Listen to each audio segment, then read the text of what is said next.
Do you see that? The miracle of life is life. This astonishing ability to imagine and move towards something that we imagine, and of course adjust as we go along. To find something that's more feasible, realistic, and perhaps more appropriate. It's not the ostentatious miracle. The miracle man just gets worshipped. That was the problem with Christianity, wasn't it? End up worshipping the miracle man. That wasn't the point.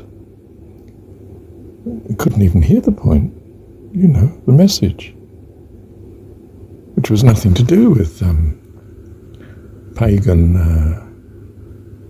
sacrifice and payment for sin and the concept of sin and so on and so forth. It was that God is your heavenly dad, not that fearful God that you'd been worshipping at all. But they couldn't see that. All they could see is the miracles. So they worshipped the person who gave the miracles, not God at all. Of course, in part it was the state getting hold of the religion, and it was in the interest of the state to have a theology that's rule-bound and state-orientated. And traditional religion has always been that, because it's always been overtaken by the state. So it wiped out the Gnostics, those that were looking for the spiritual meaning, and we were left with a dead religion called Christianity. But this is not peculiar to Christianity. It's fundamental to religion in the hands of the state.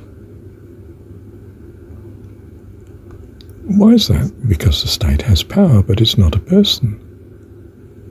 It's a conglomerate of groups of passing people that seize power and exercise it and impose their agenda for, rather a narrow view of self reasons.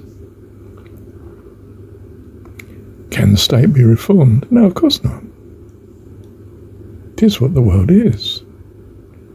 If the world wasn't a mix of good and evil, how would you know good? And you certainly wouldn't appreciate it. It would just be ordinary and normal.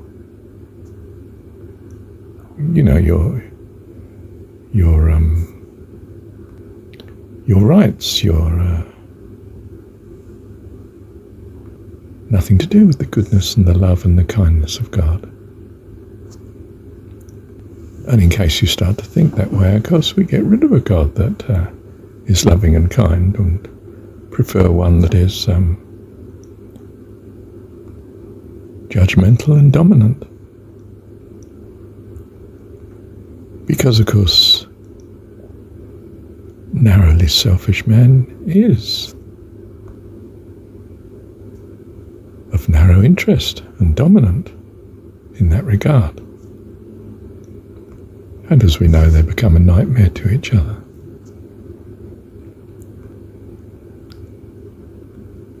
The Jesus story was not come to change the world. It was come to bring salvation to those that have ears to hear. Those that are seeking life eternal, abundant life. Thank you, Heavenly Dad.